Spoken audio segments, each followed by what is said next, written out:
Whoop! I got sound on now. Sorry about that, guys. This is building your spiritual immunity, and this is our regular Wednesday night class for now. And welcome tonight. Sorry I couldn't get an announcement out earlier, but it's been a hectic day. But we're here either way, and tonight we're going to be discussing a few different things, and this is something I find terribly interesting that you might not find interesting. And maybe you've been saying that this entire time. Victor, nothing you've been saying is interesting, and I'm just watching out of pity for you. I'm sure I still appreciate your views. But I want to tonight talk about a book in particular that I have not read, but I've read a lot of digests about the book, a lot of smaller books about this book.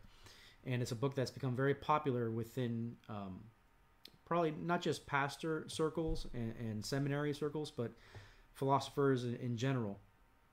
And just wondering about how we got to be here.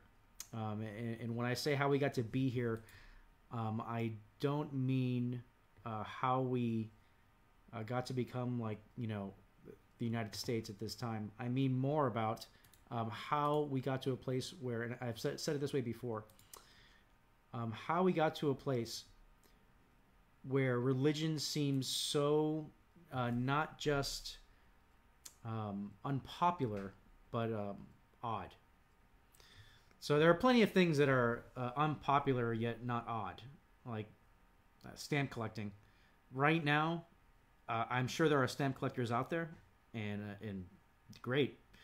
But stamp collecting is not as popular of a hobby as it used to be. But very few people would be disgusted that you stamp collect or would assume things about you because you're a stamp collector. I mean, maybe there are stamp collector haters out there, but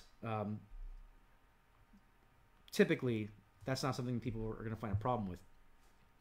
Religion, on the other hand, Christianity specifically, has come into a position in the West, in Europe, and in North America, where not only is it something that is unpopular, meaning not as perceived, at least not as popular and full of people as it used to be, but also odd, as in people make assumptions. People might even be revulsed in some way, depending on what city you live in.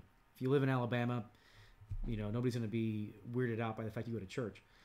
But if you lived in New York City or San Francisco, I'm remembering an episode of the show 30 Rock, where the whole point of the end, I barely remember this episode, but the joke of the episode was that the main character, Liz Lemon, was starting to date a guy or see a guy and just was in love with him. He was perfect, absolutely perfect.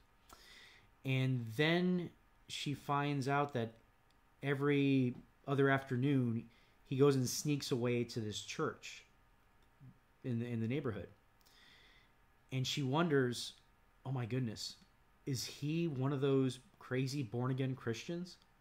Oh, wait, hopefully, maybe he's just an alcoholic. That would be better. He's just going to an AA meeting. He's not actually going to church.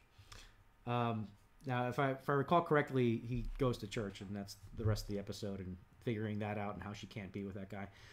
But that kind of episode of a TV show would not have existed even 20 years ago. But now it is a common trope, the oddity of belief, it seems, or belief in the supernatural. So how do we get here? I think history is important because not only does it give us an interesting road to how things came to be, but it also helps us to cut off, or rather to help answer scoffers, doubters, to help answer critics.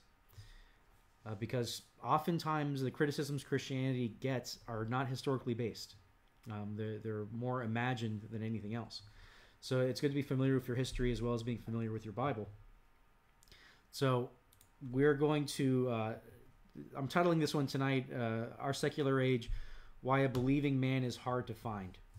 So I'm going to head over to the PowerPoint right now, and we can see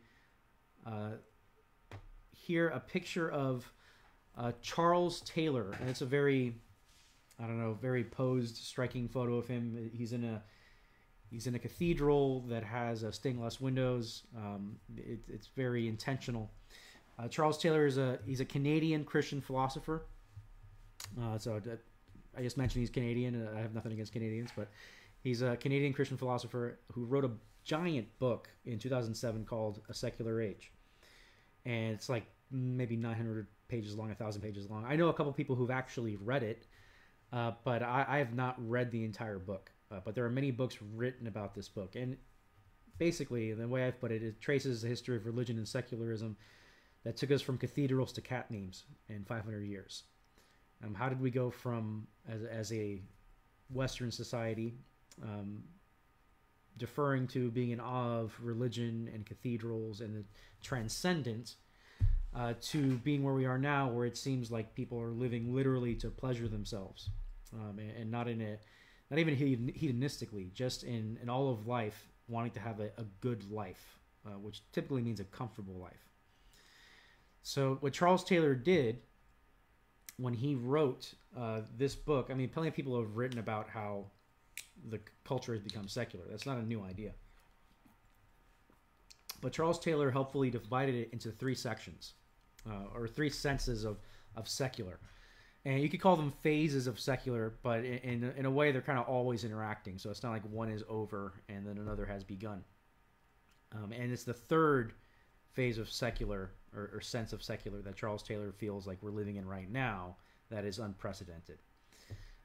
So what is Charles Taylor's first stage? And this is typically referred to as secular one. So if you're ever in conversations about this, you hear somebody just throw out secular one, secular two, this is what they're talking about.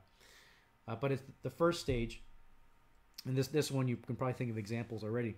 The expulsion of the religious worldview from public sphere. Faith becomes a private matter. Creation becomes nature. So I put that in there as an indicator of, at some point in history, people stopped talking about creation. In general, like, what else would you call it? It was the creation. What does creation imply? That there's a creator. And at some point, it just became nature. Nature, you can think of nature as not even having a creator. Nature just exists. Now that goes against, one of the laws of thermodynamics. Things don't just come out of nothing without something causing them. But we've come to talk about nature in that way. Nature just exists. Nature is just a thing. Maybe we call it Mother Nature. But in reality, we've gone from creation to nature, meaning that the religious influence that we feel in society, while it's still there, it's been steadily replaced in the terminology, or even in the direct contact religion has with, let's say, public policy, or even opinions that you can have in public.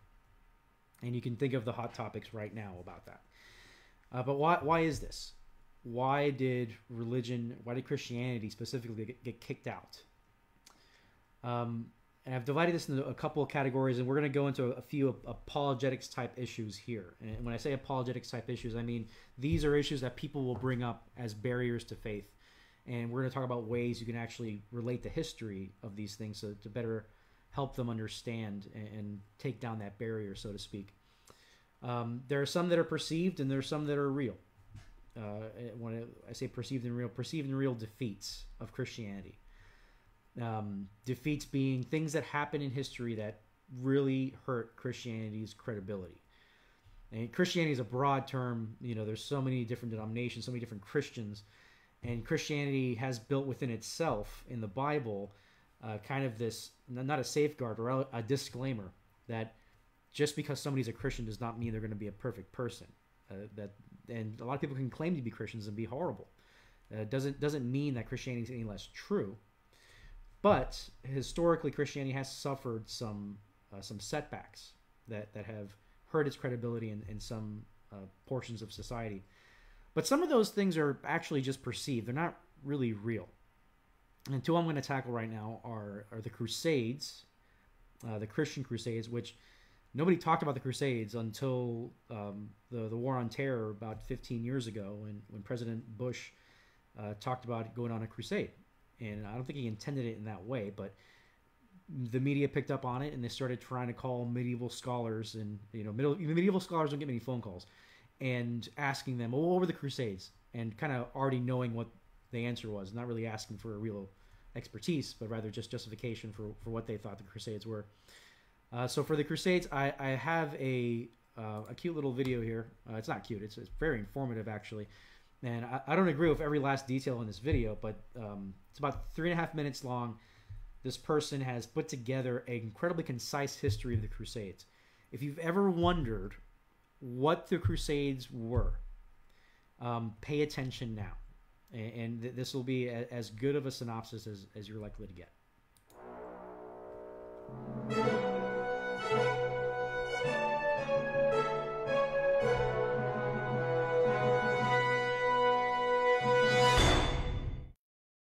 The Crusades were military campaigns waged by Western European Christians during the Middle Ages for the defense and expansion of Christendom. What made a crusade distinct was that warriors involved in the fighting received spiritual merit, usually a plenary indulgence granted by the Pope. A crusade was considered by Western European Christians to be a holy act, an act of sacrifice and piety for the love of Christ. 4 centuries before the beginning of the Crusades, the first Muslim armies swept out of Arabia to conquer Palestine, Syria, Mesopotamia, Egypt, North Africa, and Spain, some 2/3 of the Christian world. Between the 7th and 11th centuries, Christians fought wars against Muslims to prevent them from making further conquests into Christian territory, or to reconquer what had already been captured. In Spain, Christian kingdoms waged wars to recapture their homeland from the Arabs, while the Byzantine Empire in the east was engaged in centuries of war with the Muslims for control of Anatolia and other regions. In the 11th century, the Seljuk Turks, recent converts to Islam, swept through Syria and Palestine. In 1071, they defeated the Byzantines at the Battle of Manzikert, conquering almost all of Anatolia. In response, Pope Urban II called the First Crusade, asking knights from all over Europe to band together and push back the Seljuks. Over the 12th and 13th centuries, the popes called more crusades to the Holy Land and also called for crusades in Spain to help push back the Muslim powers. Crusades against Muslims were not called with the intention of converting them to Christianity. Rather, they were called to regain control of territory that had been previously Christian but had fallen to Muslim armies. Jerusalem had been conquered by the Muslims in 637 and was considered particularly important to Western Christians since it was the site of Christ's crucifixion. Indeed, Jerusalem was revered as the holiest site in the Christian cosmos, and it was particularly important to Western Europeans that it be brought again under Christian rule. When in the 11th century, news arrived that Christian pilgrims traveling to Jerusalem were being harassed and killed by the Seljuk Turks, this fact alone inspired many knights to join the First Crusade. Although the Crusades were called to reclaim lands, greed was not a primary motivation. Professor Jonathan Riley Smith, the world's foremost expert on Crusades history, has proven that crusading was incredibly dangerous and expensive, and that virtually none of the knights who went could expect to gain wealth. Indeed, they often bankrupted themselves crusading. The primary motivation for crusading was spiritual, with the knights joining because they believed that they were doing God's work by fighting to protect Christian pilgrims and to reclaim holy sites like Jerusalem, and that involving themselves in a crusade would win them spiritual merit. The Crusades to the Holy Land saw many failures but also many successes. The First Crusade and the Third Crusade, for example, were both very successful, though ultimately later, at the close of the 13th century, the last Crusader holdings in Syria and Palestine would be captured by the Muslim Mamluk Empire.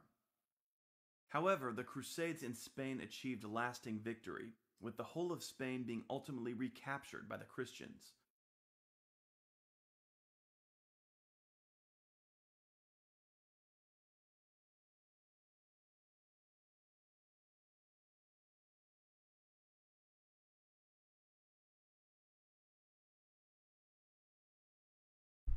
Okay, so we had there. I cut off the video there because it kind of goes into these other minor crusades that people don't really talk about when they talk about the Crusades.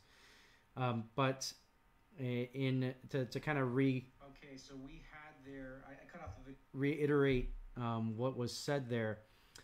The general idea that some people seem to have about the Crusades, if I were to make it a caricature, it would be that these incredibly aggressive and bloodthirsty Christians wanted to invade the Middle East and wanted to push their religion into these different regions and conquer. And kind of the exact opposite is true. Historically, the Middle East and North Africa were Christian strongholds. In Roman times, like that is where you find Christianity flourishing throughout the Mediterranean. And Jerusalem especially had become a pilgrimage site for medieval Christians. So the Crusades didn't even begin until Christians started to be oppressed in Jerusalem. They couldn't visit anymore. They were persecuted in Jerusalem, and that is when, I believe it was Pope Urban II called for a crusade. So it was a crusade to reclaim a land. And Islam had spread throughout Middle East incredibly quickly, and most of that spread was violence. It was a very violent spread. Not saying that Christianity did not have violent episodes in its past, but Islam definitely could have been, at that point in history, very much defined by the amount of violence that it used to spread its message, which was completely justified by its texts. And Christians were going to reclaim land. Now, that's the good part, is that the intention behind the Crusades was only to reclaim land and to protect Christians who lived in those lands. So it wasn't like the Western Christians came in and invaded the Middle East. Rather, the Muslims had invaded Christian sections of the Middle East, and the Christians in Europe were coming as backup, so to speak. The bad things were a lot of the things that the Crusaders did on those journeys.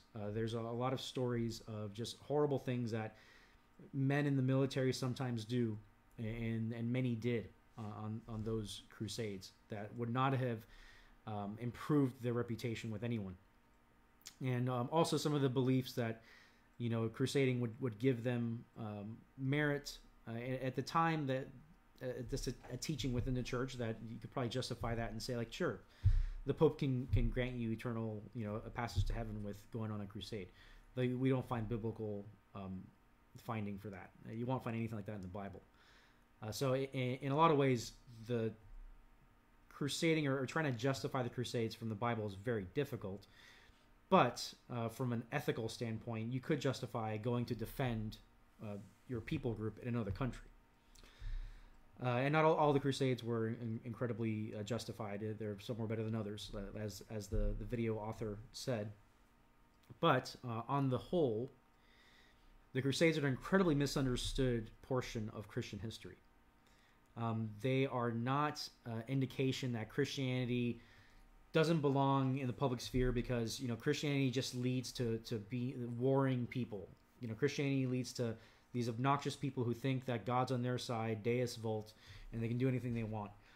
That wasn't the Crusades weren't about Christians doing whatever they wanted to. It was primarily started for Christians to defend other Christians and to reclaim land. So that's one, I think, perceived defeat in Christianity, or something that would hurt their credibility. And I say perceived because a lot of that is not real. Some of that is real, but a lot of it is not. It's unfair to cast the Crusades in a very simple light and just say that means Christianity is false and shouldn't be allowed, or that it's not good for considering morality or public policy or public life. So Charles Taylor talks about, well, it's not just, Christianity has retreated from the public sphere, meaning, or religion in general has retreated from the public sphere. And like I said, meaning that it's not influential. People are not going and interviewing a pastor first about anything right now. They might interview a pastor to get his opinion. They might hope that it's a really outrageous opinion. But people are typically calling scientists to ask their opinion on things. Which brings me to my next perceived defeat of Christianity, and that is the idea that Christianity and science are incompatible, or that science has proven the Bible wrong, or that science has just proven that there can't be a God, or at best that science is making Christianity retreat, and now Christians just have a God of the gaps, which is another way of saying that, if we can't explain something, we'll say it was God. So it used to be that we couldn't explain you know, why gravity works. That's just a off the cuff example. You know, it's just God. Oh no, we have explanations for why gravity works the way it does. And if the sun blew up, you know, it wouldn't just be something we can see, but something we can feel. You know, where did everything come from? We don't know. We'll say it's God. But as science keeps pushing or giving us answers, it pushes Christianity further and further away, and we get the God of the gaps, where God really only exists in these little gaps in our scientific knowledge. And I'd like to propose that Christianity and science have gotten along historically, and you have to be, if you're a student of history and a student of science, you would never say that Christianity and science are incompatible, or religion and science in general.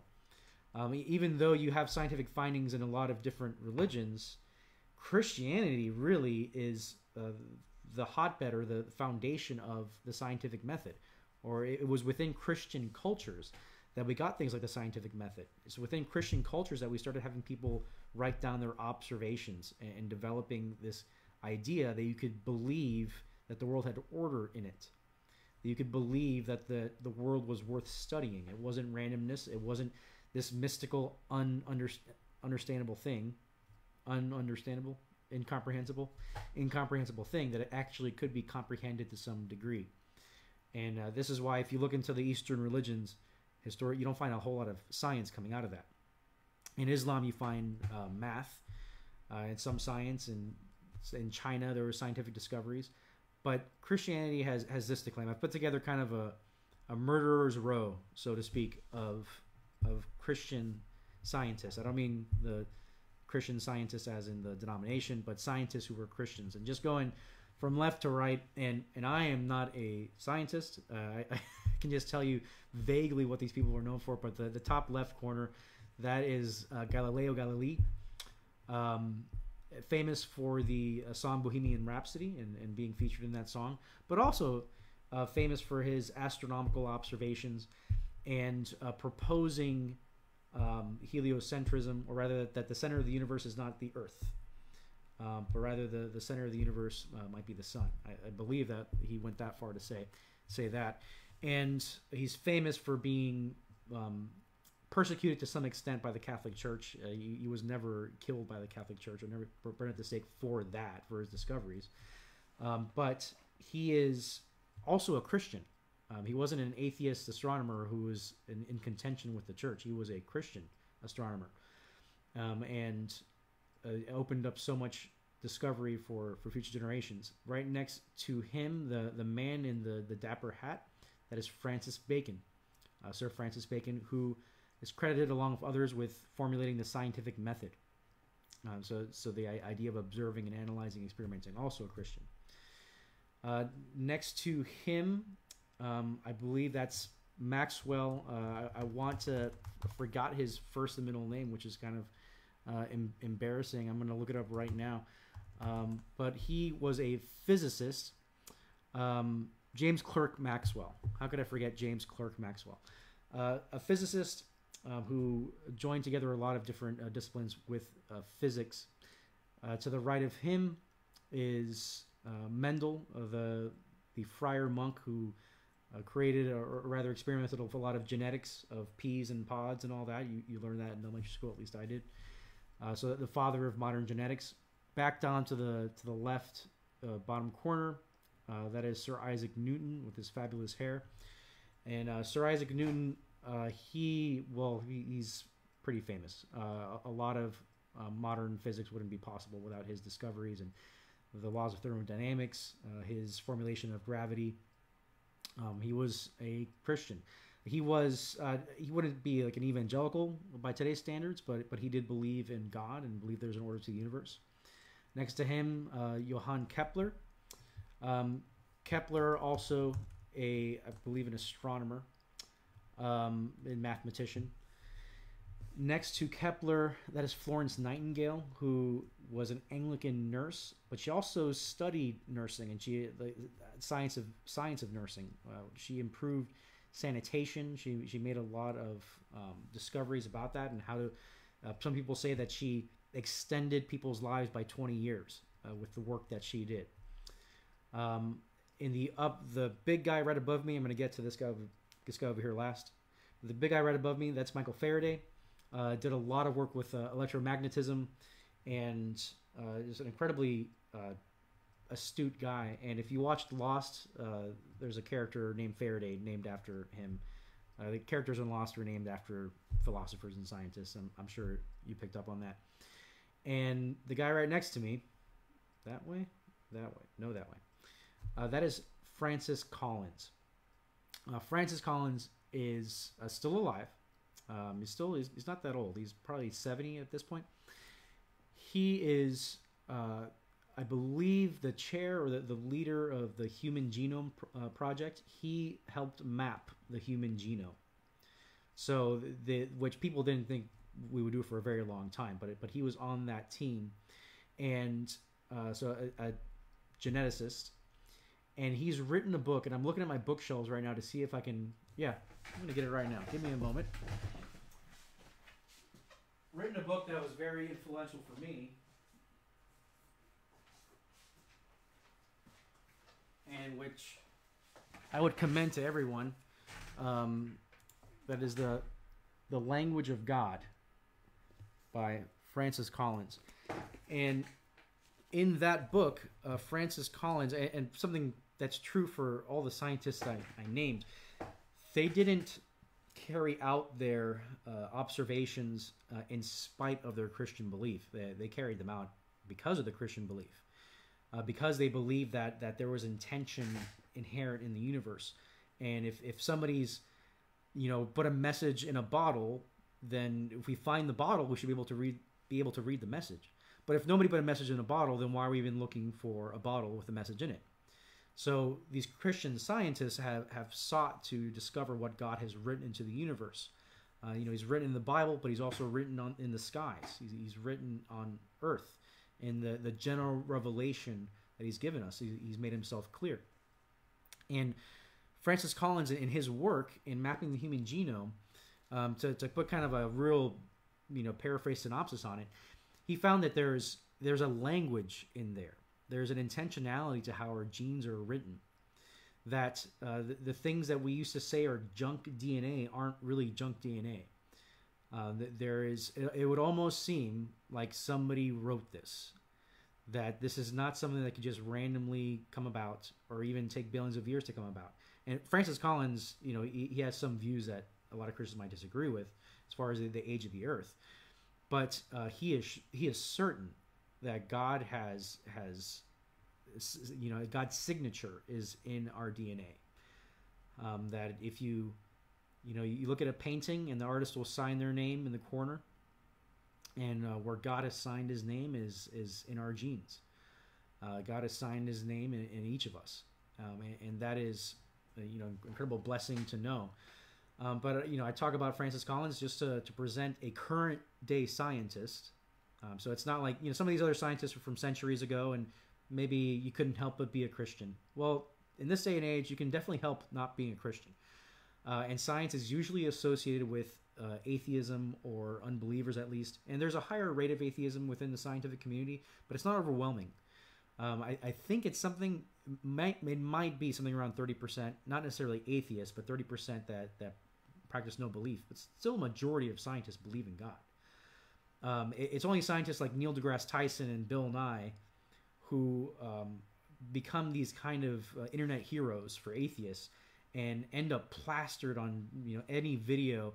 They'll call in Bill Nye, who's not actually a scientist. I'm sure you know that. Bill Nye is a scientist, like I'm one of the three tenors. Like he's a guy that wears a lab coat, and he spends the afternoon on Wikipedia and then films a show about it. That's right, Bill Nye. I'm challenging you to a debate. But Neil deGrasse Tyson, though, is a real scientist, and as a real scientist, he feels like he has the upper hand in arguments about God. And I don't have a slide for this, but Neil deGrasse Tyson has argued that, and this kind of reveals this wasn't even him trying to argue against Christianity. But he said that in kind of his own version of Copernican mediocrity. When I say Copernican mediocrity is basically the idea that we're just another planet. We're just another rock. We're not the only thing out there. We're just another planet, and that's based on Copernicus's discoveries, but also kind of taking that to its logical conclusion. Well, if we're just another planet, then who cares who we are? And Neil deGrasse Tyson says, we think we're so smart, but what if we found an alien race where they came down here and read our best astrophysics and our most developed string theory and just these different theoretical physics kinds of things we've written, and they looked at it and they would say, oh, our kindergartners learn this stuff. Just imagine that there's that smart of a race out there. And I hear that and I think, why does Neil deGrasse Tyson assumes that what makes somebody smart is being really good in whatever his field is. What a coincidence. Man, what are the chances that the way that we should dictate whether or not something is correct or good or valuable is if you're good at it? I'm pretty sure everybody does that. NASCAR drivers, that'd be like a NASCAR driver saying like, man, we think we drive fast cars. What if we found an alien race where they're racing at 2,000 miles an hour? Yeah, that sounds stupid, doesn't it? Well, Neil deGrasse Tyson basically said the same thing, but with astrophysics instead, so he sounds smart. So that's just an example of, I'm not trying to, I don't want to challenge Neil deGrasse Tyson in a debate, but rather that the scientists, some scientists have used their platform to try to propose that because they are smart and in their discoveries have not found God, therefore there cannot be a God. Because the smart people agree. The smart people don't agree on that. It reminds me of when Russia sent up their first satellite into outer space. And I forgot the guy's name, Gregory something, some Russian name. And went up there, this is in the 50s, comes back and says, well, I went up there and I didn't see God. So there was confirmation. The Russians confirmed God doesn't exist because we went to space and he's not there. So that sounds ridiculous to us now, as it should. But likewise, science has not disproven the Bible or disproven Christianity or disproven God because science does not work within the realm of proving the supernatural or even proving the abstract or even proving morality. Science can't really tell us how to live. It can only tell us what is. I'll give you an example of a scientific statement that's often misused as a philosophical statement. And I remember reading this. This was it might have been in the God Delusion, actually. You exist, when you ask a geneticist or a biologist, what's the meaning of life? Like, well, you exist to pass along your genes. And if you went to public school, you might have heard that. You might have heard that at some other point in your life, that you really just exist to pass along your genetic imprint, to have kids. You should be like Genghis Khan and have as many kids as you can. That's primarily why you exist, according to science. The problem for that statement, though, is it's using philosophical terms and mixing them with scientific statements. And it's all found in the word you. If I rearrange those words, your genes exist to pass along you. Why does that sound like a philosophical, mystical statement? Your genes exist to pass along you. The reason is the concept of you is a philosophical, abstract concept. The concept of your genes can be observed, but we haven't figured out yet what makes you you. We haven't figured out yet consciousness. We can do all these kinds of experiments like, well, if you put my brain in somebody else's body, which one's me? Okay. Well, if you put half my brain in somebody's body and half my brain in somebody else's body and still function, which one's me? So there's all these kinds of questions that science really stumbles to try to answer. But there are plenty of scientists who have had belief in God and have belief in God. And that did not stop them from trying to make scientific discoveries. In fact, it encouraged them. So that's a perceived defeat of Christianity and science, and something that made Christianity retreat into the background, out of the public sphere. And then it's not all perceived. There are some things that have happened in the history of Christianity that could be considered kind of a real thing to make people struggle with Christian belief. And two of those, there are more, but the two clear ones that I've seen are the religious wars in Europe that lasted for, they spanned 3 centuries, but really, about 130 years or 150 years. And American, pre-Civil War American Christian views on race, and also some after Civil War as well. And the European religious wars, we don't have time to go into it tonight, but After the Reformation, there wasn't a clean break. There was a lot of fighting. There was a lot of warring within countries of would countries be reformed or would they stay Catholic? And a lot of fighting between countries, and just a very turbulent time for Europe, which many people have said that really led to the decline of religion in Europe. And that is just that history of violence and terror that they had from their religious wars. So it's not something that's easy to walk around. There's a lot of bloodshed over things that today I think a lot of Christians would say were not worth killing over. But something that is closer to home in the United States are the not just American views of race pre-Civil War, but American Christian views. And there's a book that I read a couple years ago that was incredibly insightful in this regard, and that's a book called The Civil War is a Theological Crisis by Mark Knoll. Mark Knoll is a Christian historian. So he spends all day just writing history of the American Christianity mostly, but also world Christianity, and how Christianity spread across the world. But in this book, he's able to identify, and he uses a lot of quotes and primary sources, so I trust him. He's able to identify three main Christian views of slavery before the Civil War. The first view was that it was biblical. And that's not just that God allowed it, but that God wanted it. That God had created the races in a certain way in order to some to be masters over others. That's really an Aristotelian view. That's Aristotle's view of race. But that kind of got mixed in, and a lot of well-known theologians made arguments for why slavery was the proper way to do things. So it wasn't just this kind of mealy-mouth, like, well, maybe it's wrong, maybe it's, I'm not sure, but let's do it until God says no. No, it was like God said we should do this. This is found in the Bible, and we should do it. The other side, the abolitionists, said, no, it's not. Not biblical at all.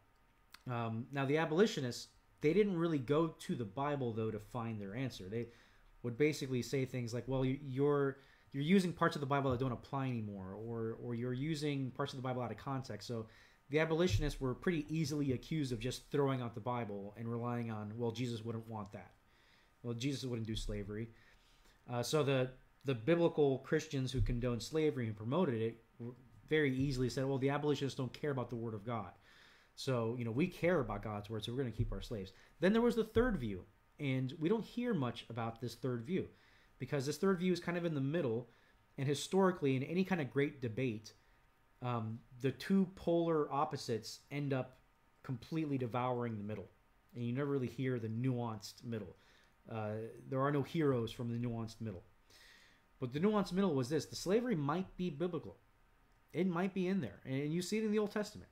And you don't see God saying, hey, you shouldn't have slaves. Hey, don't do that. Actually, there's instructions on how to treat your slaves. In the New Testament, there's some progression towards ending slavery, but there's no clear-cut, slavery shouldn't exist. That's not a statement in the New Testament.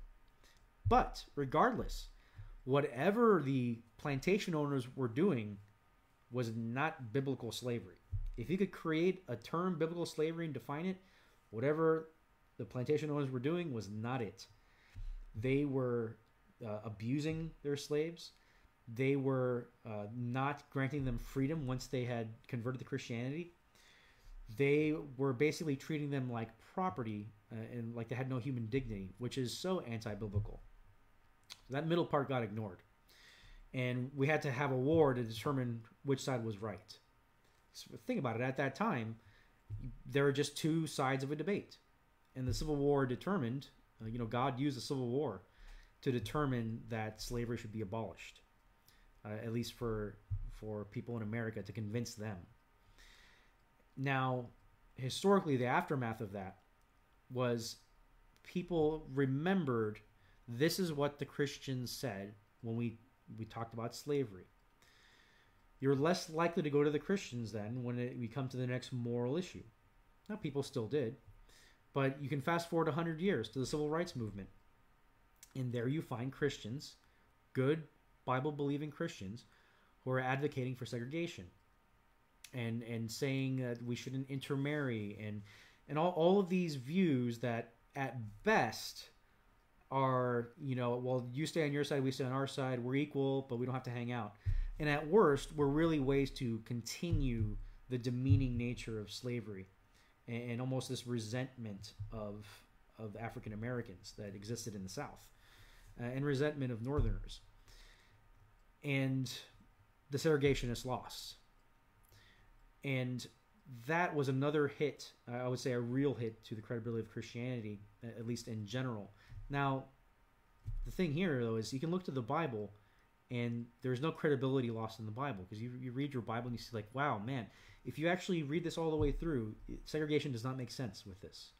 How can you say there's neither Jew nor Greek, slave nor free, and have a society full of separations and slavery? You can't. We were blind to that. So that was a blind spot within Christianity. People did not revise the Bible in order to make integration happen. Integration was found in the Bible. So those are, I would say, two real things that you could say about the credibility of Christianity and why Christianity is kind of backed away from the public sphere. Now, the way that the stages work now, so imagine that there's just been this society-wide push for religion to move out of the public square. So it's not just that we can't have a Holy Roman Empire, or we can't have a Western nation that's officially a religion or what have you. There still exist Muslim countries that are officially Muslim, but fewer officially Christian nations that would enforce it the way that you think a Christian nation would enforce Christianity. But not only do you have less of that, but also the idea of talking about your religion in public, or talking about Christianity in public. You don't talk about politics or religion. You don't know who you might offend. So the second stage, secular 2, is a decline in personal religious practice. Why would that happen? Well, C.S. Lewis encapsulates this perfectly in this quote, and I don't get my royalty check if I'm not quoting C.S. Lewis. When the modern world says to us aloud, "You may be religious when you are alone," it adds under its breath, "and I will see to it that you are never alone." Now, I think I might have used this quote before, or at least I've used it in a sermon at some point. But what C.S. Lewis is pointing out here is, once Christianity started to be crowded out of the public square, and people started to say, well, we can't, to use a hot topic from today, where do we determine where life begins? Well, we can't ask the Christians. They've been wrong on so many things. Like, keep that at home. Well, what ends up happening is, all of a sudden, at home, you can't even believe that either. The society will make sure that you're actually never alone, that you can't practice your religion. So you can't have a private business or a private anything and espouse certain beliefs. And I've said this before. I think the one belief that is sneaking up on us is the exclusivity of Christ. We would say, like, who would argue with that? Like, Christians should be able to say that Jesus is the way to heaven, right? That there's no other way. Well, that could offend a lot of people, and it does. But it could also be the kind of thing that, well, now you can't say that anymore, or now you can only say that in private. And those things get pushed. As they get pushed out of the public square, they become less of a lifestyle and more of just beliefs. And Christianity has always had some element of that we really care about belief, the creeds, the councils that we formulated. Like, when we say God, what do we mean? That's a way that Christianity is different than Eastern religions. We actually try to define those things.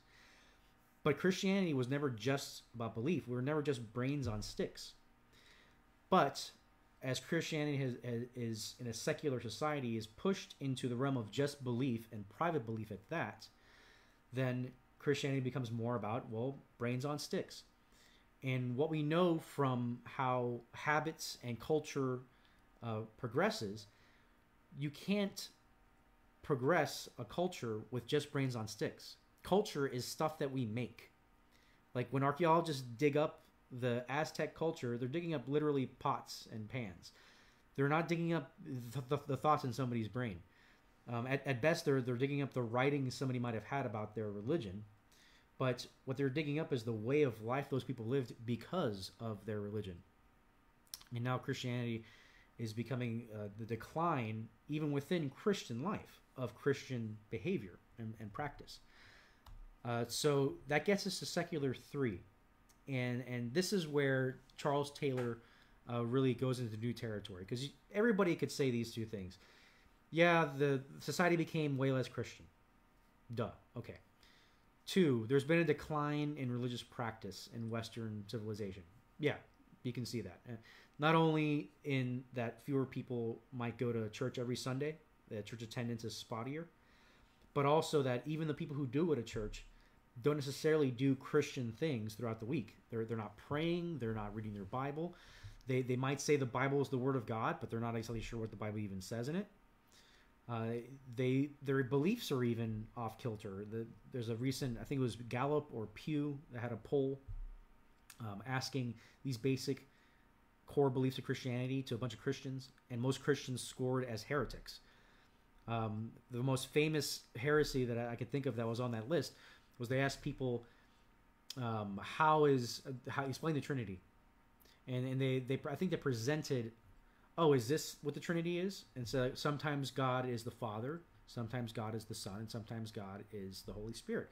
And, whatever percentage of Christians agreed to, like, oh yeah, that's how the Trinity works. That's modalism. That's a heresy. It's the kind of thing that got you burned at the stake a few hundred years ago. But now, there is, as Christianity has become more private and more split up, and just, whatever you believe about it is cool, whatever I believe is cool, you get to a place where even our beliefs are hard to define. And those things are hard to transmit to the next generation. So that's what kind of leads to decline in society. But we get to secular 3, which is the assumption that religion is not even normal. Belief and disbelief are equally valid. There is no central point. And I'll get to those other points in a second, but let me explain what I mean by that. And that is, and I've mentioned this before, maybe you've done yoga. Maybe you're into yoga and it's helped you in a lot of ways. And I know it's helped a lot of people. Just the stretching, the breathing, the meditation, the centering, mindfulness. There's so many real practices of yoga that people have embraced over time, over the last 40 years especially, and because it gives you a better feeling about yourself. Great. Now, yoga is something that I do not expect people to come default with yoga. Like whenever I see a kid doing yoga, I'm like, oh yeah, kids. I guess kids can do yoga. Yoga kind of seems like the thing you take up as a hobby, and it's not even weird to me. Like stamp collecting, not weird. It's a hobby. But yoga is way more popular than stamp collecting. Yoga's become the new stamp collecting. But religion now, at best, is seen as yoga. Oh, okay, you took that up. Good for you. Some people might think it's weird. Some people might not think it's weird. But they're not going to try to, keep you from running for mayor. They're not going to say, well, keep your yoga stuff at home. Well, yeah, I guess they would say that. Don't do yoga in public. But what has happened to belief, or the idea of actually having convictions, is that's not even normal. That somebody inculcated you. Somebody brainwashed you when you were a kid to believe those things. That really were a blank slate. That's just a power move. We'll say you're a blank slate and then fill it up with a naturalistic version of the universe. And then when you learn about supernatural belief, you can say like, well, that stuff is just crazy, because we all know that the universe is nothing but atoms. No, that was a belief that was put into you. But in this stage, belief and disbelief are equally valid. You're an atheist, cool, you do you. You're a Christian, cool, don't try to convince me about it, but you do you. Same thing with the atheist. Don't try to convince me to be an atheist, but go, do your thing. In a lot of ways, Christians and atheists, their lifestyles look very similar. We watch the same shows, we eat the same foods. So a lot of that comes from Christianity retreating into the world of just belief. The second, the transcendent was neglected and the immanent was favored. What does that mean? In secular 3, or in this sense of secularity or secularization, it's not just that there's church world and political world, or church world and the real world, whatever. It's not just that people don't go to church as often. It's that people do not even think about eternal consequences, or eternity, or creation, or just that everything's enchanted. Think about walking through a forest 1,000 years ago and believing that fairies exist in the forest. Do they exist? No. But you would walk through the forest thinking the forest was literally alive. You know, there are fairies, like maybe the trees talk to each other. Who knows? And within Christianity, you could say the forest is alive. God created all these things. The animals are living beings. They're alive. That the trees have a dignity and a beauty to them because they're created. That things have another level to them, a spiritual, transcendent level. It's not to say that everything has a God in it, not pantheism, but rather that there's another layer of reality that we are existing in, and that could affect us at any time. So if you have ever spent time in Africa or some Caribbean countries, South American countries, and been around people who really believe in voodoo and Santeria, and I'm not saying that those, I do think there's probably some demonology involved in that, but you talk to those people and they don't doubt for a second that demons and angels exist. They don't doubt for a second that they can affect our lives. But today, we kind of have this sense, at least in Western culture, that I'm not worried about being struck dead by God on the street. I'm not worried about a bolt of lightning hitting me. I'm not worried about angels and demons fighting over me, like I'm in a Frank Peretti novel. That's just something that's not on people's minds, but rather they're all about the imminent, the right now, what's here. And the imminent being, how can I have a good life? You know, I want to flourish. I want to have my best life now. I want to have, you know, be my best. I want to make my real life and my Instagram life the same life. And that's an imminent desire. But there's also kind of this ghost of the transcendent desire, which is the desire to be good, to be moral. But we feel the need to justify that morality with, well, it's not just, I'm not trying to be good because I'm trying to impress anybody, or I'm not trying to preach. I'm not trying to say like God's making me be good, but like I just want to be good because it's good for me. Which is why we've started, we talk about exercise now like religion. We talk about exercise the way that the Greeks talked about philosophy. Like it's, you know, it's just this this way to be. Like you know, you need to eat better, you need to feel better, you know, do better things, so you can live longer. Okay, I guess, but why is that an end in itself? So things have changed a lot. We document our lives on Instagram because you know, I'm just shooting from the hip here, but maybe we have this despair that all of this will be forgotten. I need to leave a trace of myself. We go to CrossFit, you know, to pay penance for our sins of eating and drinking. And we've taken up all these different kinds of religious activities, but drained it of ultimate transcendent content.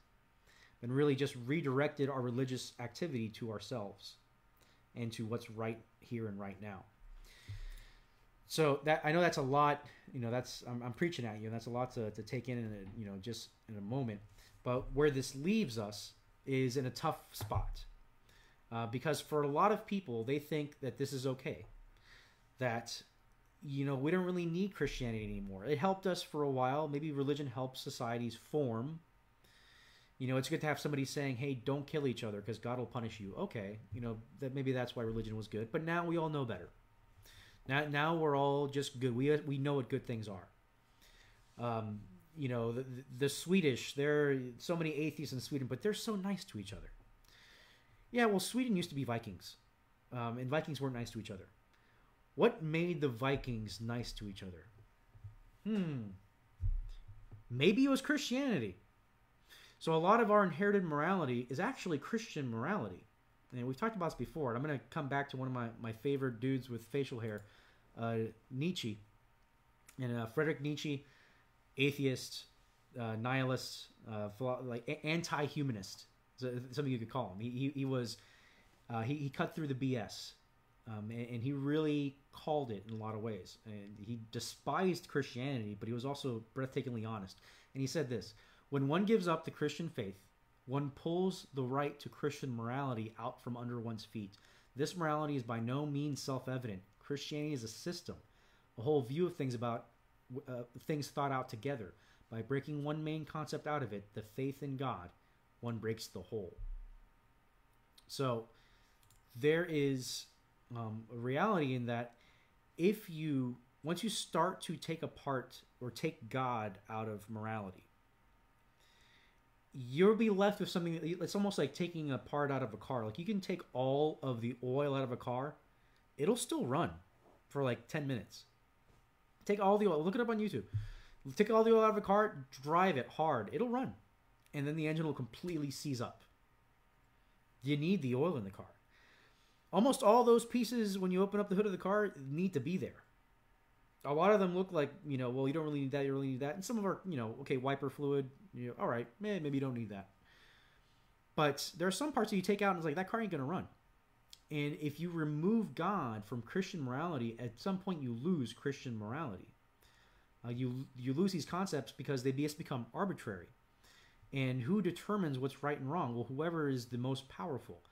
So your pretty thoughts on the dignity of human life won't last beyond your generation once the horde comes and destroys all of your people.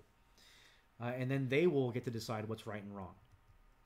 There's something, my favorite atheist, Peter Singer. I might have brought him up before. He's an Australian ethicist. I think he still teaches at Princeton. Another incredibly honest guy. And I'm going to quote him and explain a little bit about this quote. Brace yourself, though. This is out there, and he's created a lot of Christians with this kind of stuff. But Peter Singer says this: killing them, infants, therefore, cannot be equated with killing normal human beings or any other self-conscious beings. No infant, disabled or not, has as strong a claim to life as beings capable of seeing themselves as distinct entities existing over time. He wrote that. This isn't they caught him off guard in an interview. He wrote this in a book called Practical Ethics. No irony there. But this is an argument he makes for basically saying you could probably extend abortion beyond birth. And he puts an arbitrary number on it, 28 days after birth. It could be longer, but he just said 28 days because it didn't sound as gruesome as other things. But his point is this, that the means we use to establish the beginning of life as being birth, completely arbitrary. Life should begin when biographic life begins, when a being is able to acknowledge itself, which means a chimp has more right to life than an infant, because an infant cannot recognize itself, but a chimp can. So, and who gets to, he would say the parents get to decide, whether or not that infant lives. Even then, why? That's kind of arbitrary. But Peter Singer still teaches. He hasn't lost his job over stuff like this. Because this is a bracingly real ethic.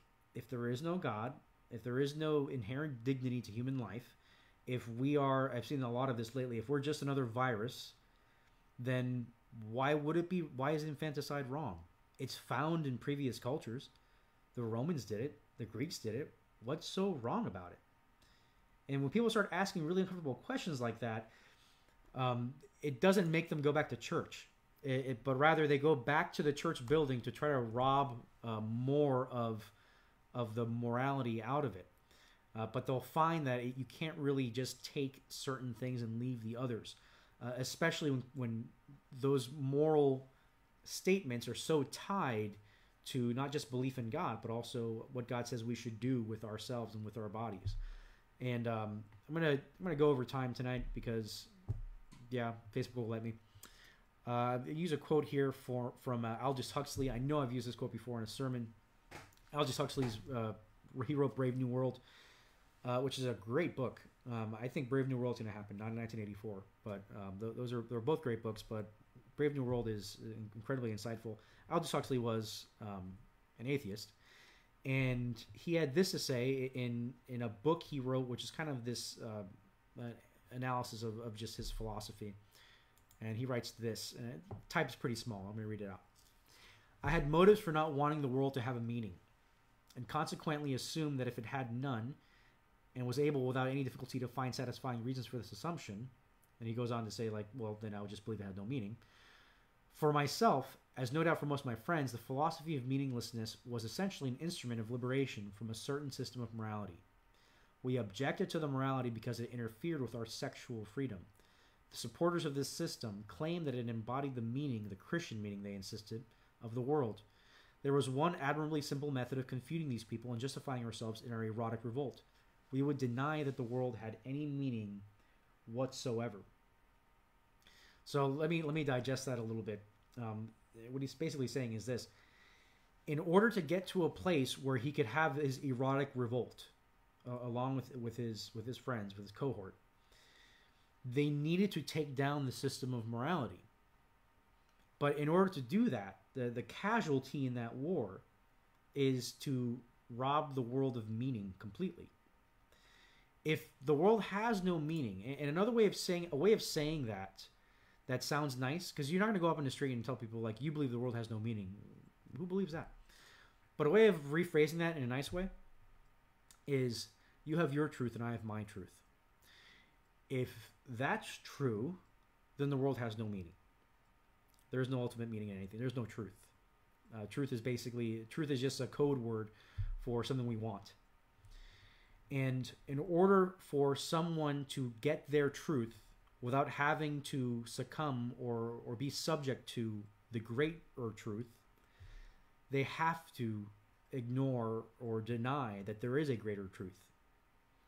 So if we don't want to have God's system of morality, then we can't have God's meaning that is infused in everything. So things get disenchanted. All of a sudden, there is no creation, there's only nature. All of a sudden, there is only our impulse, there's only what is.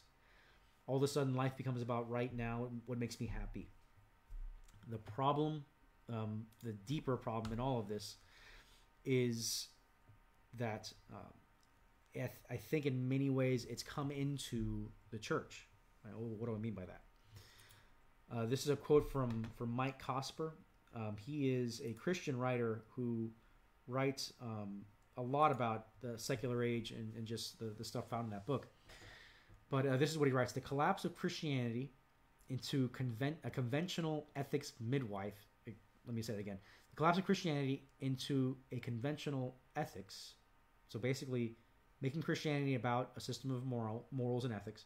Midwife something new. The ability to interpret the world non-theistically. As the goals for life became imminent, Christians began asking if appeals to God were necessary to ground morality and pursue human flourishing.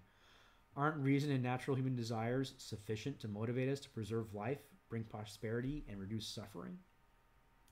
So in a lot of ways, this is kind of what happened to the liberal church in this country. And liberal church, I mean the mainline churches that fully embraced culture. And in fully embracing culture, they are then seen as legitimate by culture. It's like, well, that's great. That you're the good Christians. You're not trying to get anybody to do anything they don't want to.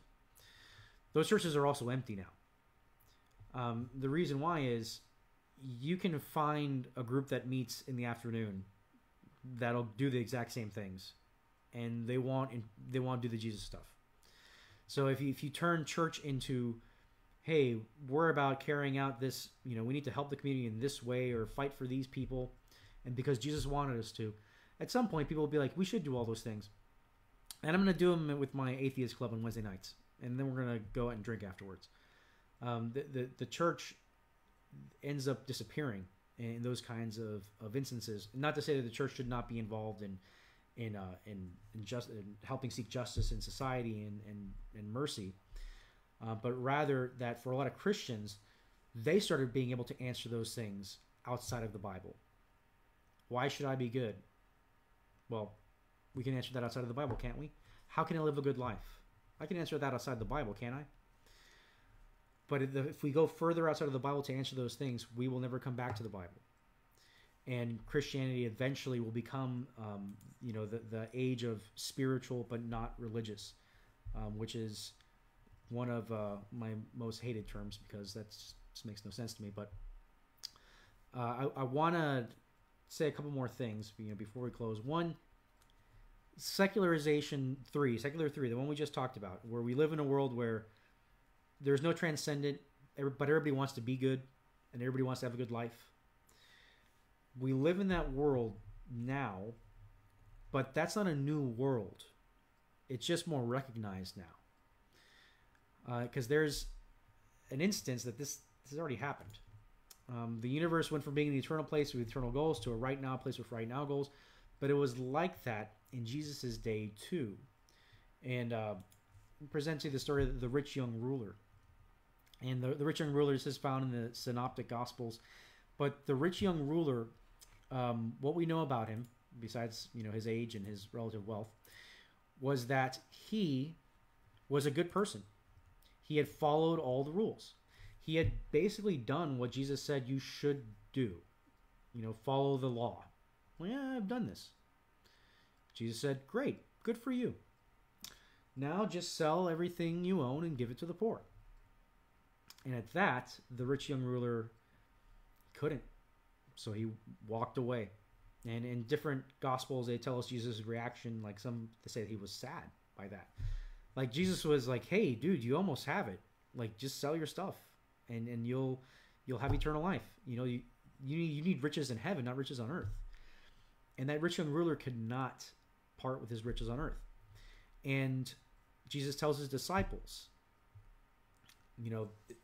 it's easier for a camel to go through the eye of a needle than for a rich man to enter the gates of heaven. And he's not saying there you have to be poor to go to heaven, but rather that God really needs to do that. That's impossible. God really needs to be able to do that, to bring people like that into heaven. And how much people are willing to stick to earthly goods in spite of heavenly riches, then and now. And people will pay money to listen to people that help them justify their love of luxury and the way that they spend their money, and help them to not feel bad about those things. And it reminds me of this passage in 2 Timothy. This is Paul writing to Timothy. The time is coming when people will not endure sound teaching, but have itching ears. They will accumulate for themselves teachers to suit their own passions. So, as we come to the close of this week's presentation, we see the world has changed in a lot of ways, and it has become, we had Christendom. We had a phase of the world where it was impossible not to believe in God, or not to be surrounded by cathedrals or reminders of God, into a world now where you have to go looking for God, it seems. But it's always been a temptation for followers of Jesus to go into the world without thinking about God, to not rely on God. And you can't do very much to change the world, to change your country, but you can do things to change your own habits. And so I think with this lesson today, we looked into some history and some perceived things that seem like defeats in Christianity. And we also looked into the decline in religious practice, and into this new world where people take up religion the way they take up yoga. But what that means for us is, what kind of habits are forming us? Are we living the same life that an atheist would live, just with different beliefs? Are we practicing things like prayer, like giving sacrificially, like reading the scriptures, things like fasting, these things that are historic Christian practices which create Christian culture within our families? And I believe, and I hope you believe too, that culture follows families. As families change within a society, that society will change. As much as we might believe that it happens top down, that it's some influential elite making everybody else do what they're doing, if families together can re-embody Christianity within the church, then I think we should see a cultural shift, as more people can't help but bring Christianity into the public sphere, or at least into their lifestyle. So thank you for being with me here tonight. I hope you got something out of this. I hope we didn't go too long, made good use of your time. Let me close our time with prayer. Let's go to the Lord in prayer. Father God, remind me where you are and who you are, that you are always in the room, that you're not a abstract topic, you are not a conversation piece, you are a person. Lord, help that to form me, not just form my knowledge, but form me as a person.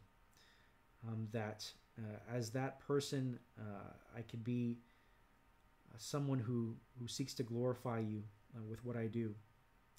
And Lord, somebody who glorifies you just in being able to understand and enjoy your forgiveness. What would it look like, Lord, if Christians knew they were forgiven? If Christians knew they didn't have to live in a world about themselves, but rather they could live for you. Put that message on our lips, Lord. Help us to communicate that to our loved ones. Help us to be able to defend our faith in a loving way, that some may hear for the first time about who you really are. In your son's name we pray. Amen. All right. Thanks, guys. I hope you had a great time, and I will see you next week.